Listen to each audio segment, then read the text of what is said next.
The global rise in infections resistant to antibiotics is considered one of the most urgent global threats to human health. Indeed, it's been called the health crisis of our generation. In the United States alone, antibiotic-resistant infections, such as Clostridium difficile, C. diff, carbapenem-resistant Enterobacteria CHCRE, and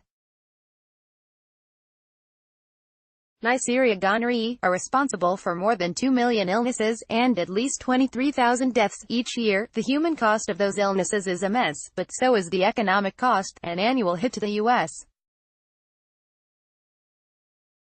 economy of $20 billion in meters and direct medical costs and $35 billion in indirect costs, such as lost workdays and productivity, according to the Centers for Disease Control and Prevention, CDC. One of the many factors behind the rise in antibiotic-resistant infections has been the inappropriate prescribing of antibiotic medications to patients. A 2016 CDC study found that about a third of all antibiotics prescribed in U.S. doctors' offices and hospital emergency rooms are unnecessary. Most of those unneeded prescriptions, about 47 million in total each year, according to the CDC, are being given to patients with viral and other non-bacterial illnesses that don't respond to antibiotics, including colds and the flu, and most coughs, sore throats, stuffy noses, and ear infections. There's evidence that a public health campaign to educate both physicians and patients about this issue is working, at least, a bit. The health insurer Blue Cross Blue Shield reported last year, for example, that the rate of outpatient antibiotic prescriptions among their patients declined by 9% from 2010 through 2016. That meant, however, that a still large percentage of the antibiotic prescriptions given to Blue Cross Blue Shield patients in 2016 to 21% were unnecessary. Dual responsibility. So, who's to blame for the continued overprescribing of antibiotics? Doctors? Patients? Both, according to a recent study published in the journal Medical Decision-Making.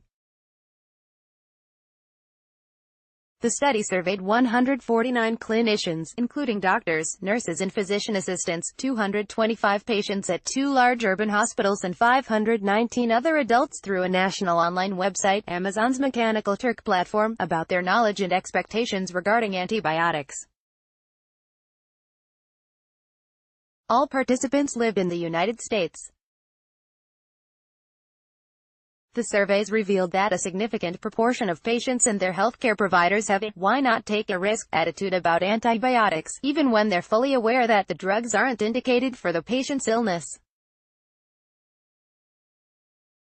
It's an attitude that often overrides any concerns about the drug's potential side effects, which include allergic reactions, sometimes serious ones, rashes, yeast infections and diarrhea. And it certainly overrides the broader concern about the growing antibiotic resistance crisis. Specifically, the study found that 48% of the clinicians it surveyed, 78% of the hospital patients and 49% of the other adults expressed the belief that as long as there was a possibility that the patient might get better, no matter how irrational that belief was, they might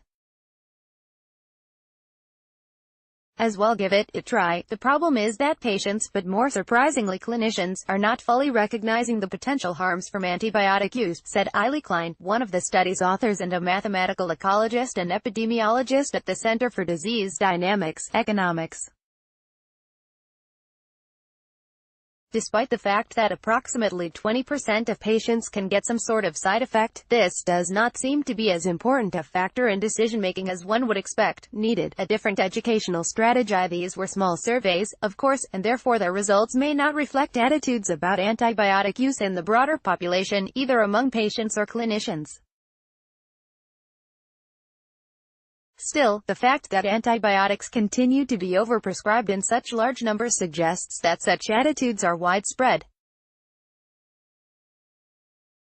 Klein and his co-authors say that new educational strategies are urgently needed.